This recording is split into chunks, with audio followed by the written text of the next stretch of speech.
मुझसे अक्सर लोग पूछते हैं कि मैं जब घी बनाती हूँ तो इतना ज़्यादा कैसे निकलता है, जबकि और लोग जब घी बनाते हैं तो घी कम और जला हुआ दूध ज़्यादा निकलता है।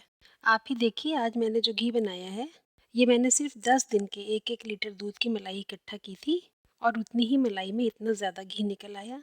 तो भाई, अगर प्रोडक्ट ज़्यादा चाहिए तो थोड़ी सी मेहनत और टाइम भी ज़्यादा देना ही पड़ेगा। चलिए मैं आपको दिखाती हूँ कि मैं मलाई से घी कैसे बनाती हूँ। तो ये 10 दिन के दूध की मलाई मैंने स्टोर करके फ्रीज़र में रखी थी और आज घी बनाना था, इसलिए इसको सुबह से बाहर निकाल दिया था और अब ये पूरी तरह से पिघल गई है।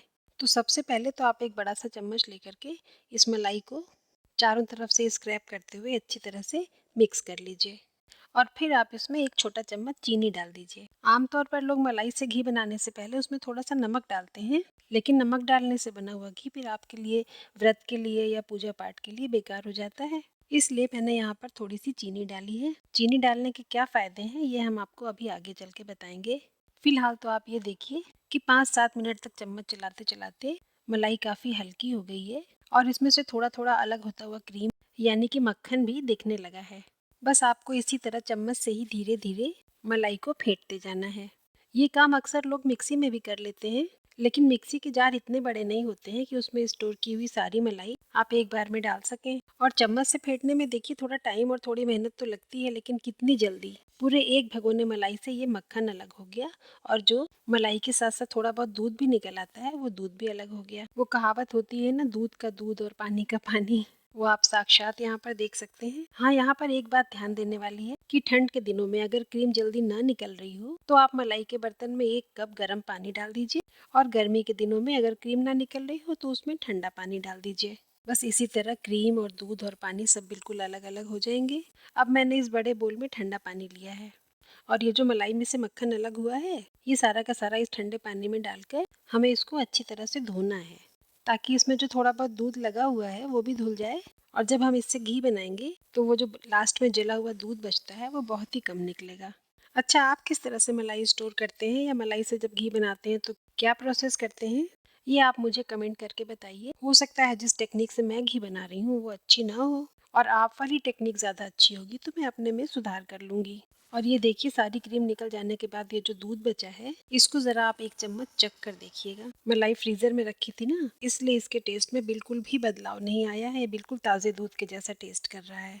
अभी हम इसका भी कुछ यूज़ करेंगे। पहले चलिए मक्खन को धो करके इसका घी बना लेते हैं। तो कुछ काम ऐसे होते हैं जिनमें आपके पास कितने भी यंत्र हों लेकिन हाथ लगाना ही पड़ता है। जैसे कि इस मक्खन को धोने के लिए हाथ लगाना पड़ेगा, तो मैं सबसे पहले रिंग उतार देती हूँ और इस ठंडे पानी में डाले हुए मक्खन को अच्छी तरह से उलट पुलट कर धो लूँगी। अब इस मक्खन में जो दूध रह गया है वो तो पानी में घुल कर निकल जाएगा, लेकिन मक्खन तो प्योर फैट है, तो ये पानी से बिल्कुल अछूता रहेगा और बिल्कुल साफ सुथरा होकर के अच्छा सा घी बनाए जाने के लिए बिल्कुल तैयार हो जाएगा। ये आपके घर का बना हुआ बिल्कुल प्योर अनसॉल्टेड वाइट बटर है। आप चाहें तो अपनी कुकिंग या बेकिंग के लिए भी इसमें से थोड़ा सा बटर अलग निकाल करके फ्रिज में स्टोर भी कर सकते हैं। अब इस धुले हुए मक्खन को थोड़ी देर के लिए बड़ी वाली छन्नी पर रख दीजिए, ताकि इसमें से पानी बिल्कुल निकल जाए। पानी रह जाने से कोई नुकसान नहीं है, बस घी बनाने का टाइम थोड़ा बढ़ जाएगा और गैस ज़्यादा कंज्यूम हो जाएगी। बस इस धुले हुए मक्खन को अब कढ़ाई में पलटकर घी बना लेना है और ये जो पानी बचा है ये साफ सुथरा फिल्टर का पानी है, तो इसे हम फेंकेंगे नहीं। इसे या तो आप आटा गूंथने के काम में ला सकते हैं या चावल सब्जी वगैरह बना सकते हैं। Save water save earth. अच्छा, मलाई में से ये ढेर सारा मक्खन निकालने की टेक्निक अगर आपको अच्छी लगी हो तो वीडियो पर एक लाइक कर दीजिएगा और इसी तरह की छोटी मोटी डेली यूज़ की टिप्स एंड ट्रिक्स देखने जानने के लिए मेरा चैनल तो आप सब्सक्राइब कर ही चुके हैं।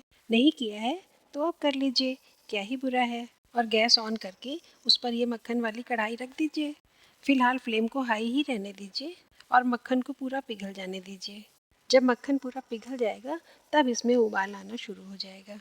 अब यहाँ पर आपको फ्लेम को मीडियम पर लाकर मेंटेन करना पड़ेगा, वरना हाई फ्लेम पर क्या होता है ना कि मक्खन इतनी तेज़ी से उबलता है कि कढ़ाई से बाहर गिरने लगता है।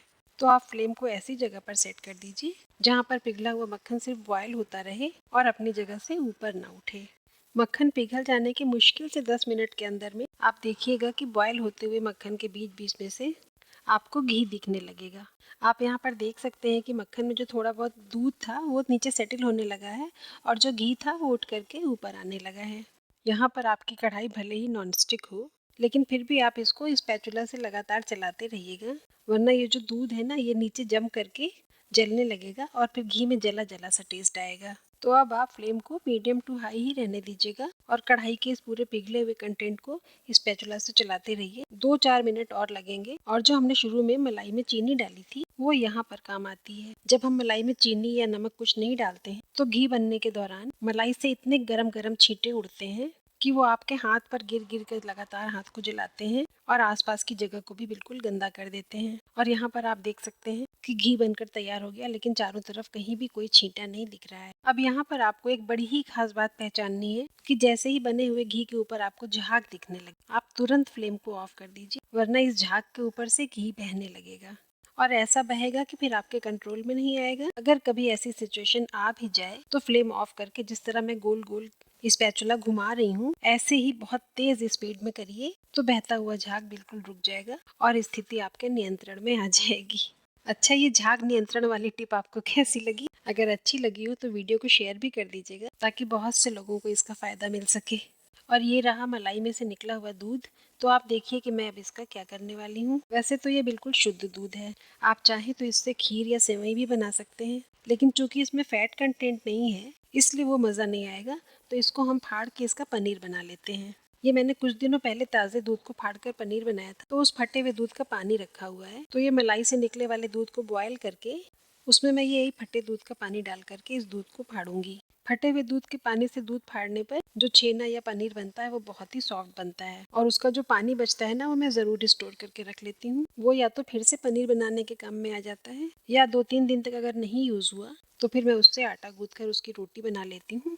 बेहद मुलायम भी बनती है और ये पानी इतना ज़्यादा पौष्टिक होता है कि शायद आपको विश्वास न हो, इसमें दूध से भी कहीं ज़्यादा पौष्टिक तत्व होते हैं। दूध तो फट गया, उसको थोड़ी देर ठंडा होने दीजिए। तब तक हम इस बने हुए घी को छान लेते हैं। जो मेरी बड़ी वाली छन्नी है इसकी जाली काफ़ी मोटी है, तो इसके ऊपर मैंने एक महीन वो चाय वाली छन्नी भी रख दी है ताकि घी में वो जला हुआ लाल दूध न जाने पाए। अब आराम से इस छोटी वाली छन्नी के ऊपर से पूरे घी को छान लीजिए और आप देखिए कि घी कितना ज़्यादा निकला है और जला हुआ दूध कितना कम निकला। वो सिर्फ 10 दिन के 1-1 लीटर दूध की मलाई थी और ये जो घी निकला है ये 1 किलो से थोड़ा सा ही कम होगा शायद। इस छन्नी को अभी हम अगर टेढ़ा करके कहीं टिका कर रख देंगे तो 2-4 चम्मच घी और भी निकल आएगा। ये देखिए, आप भी जूम करके देख लीजिए। और चलिए अब लास्ट में हम वो फटे हुए दूध को छानकर पनीर भी बना लेते हैं। वैसे आज तो मैंने प्लेन पनीर बनाया है, आप चाहें तो इसमें थोड़ी सी हरी धनिया, ग्रेट की हुई गाजर, एक चुटकी नमक, काली मिर्च और चिली फ्लेक्स डालकर फ्लेवर्ड मसाला पनीर भी बना सकते हैं। ये बहुत ज़्यादा तो नहीं बनेगा लेकिन इतना तो है ही कि इसमें बहुत सारे वेजीज वगैरह मिलाकर 2-4 लोगों के लिए ब्रेकफास्ट में सैंडविच बन जाए, या इसको ऐसे भी खा लीजिए। फालतू समझकर फेंकी जाने वाली इस चीज़ में आपके लिए न्यूट्रिशन का भंडार है। और ये देखिए, आपका खुशबूदार दानेदार घी भी तैयार हो गया। आज का मेरा ये क्रियाकलाप आपको अगर अच्छा लगा हो तो वीडियो को प्लीज़ लाइक कर दीजिएगा, शेयर कर दीजिएगा और मेरे चैनल को सब्सक्राइब करके नोटिफिकेशन भी ऑन कर दीजिएगा ताकि मेरी हर छोटी से छोटी गतिविधि का अपडेट भी आप तक पहुंचता रहे। फटे हुए दूध को कपड़े से छानकर और कपड़े को छन्नी पर ही फोल्ड कर मैंने उसके ही ऊपर से पत्थर वाला मॉर्टर एंड पेसल रख दिया था। थोड़ा ही सा दूध था तो देखिए 15 मिनट में ही क्या शानदार पनीर बनकर तैयार हो गया। और ये कोई बहुत कम भी नहीं है, आप इसके थोड़े से सैंडविच बना सकते हैं, पराठे बना सकते हैं। और अगर कुछ भी नहीं बनाना चाहते हैं तो रुकिए मैं आपको बताती हूँ कि अगर आप कैबेज या गाजर या भिंडी या फिर पालक का या सरसों का साग ऐसा कुछ बना रहे हो तो कुकिंग कंप्लीट होने के सिर्फ 2 मिनट पहले आप इसे हाथों से तोड़कर सब्जी के ऊपर फैला दीजिए और मिक्स कर दीजिए। सब्जी का पूरा टेस्ट ही बदल जाएगा। आज बस इतना ही। वीडियो पूरा देखने के लिए आपका बहुत बहुत शुक्रिया। अगले वीडियो में फिर आपसे मिलूंगी। Bye bye and take care.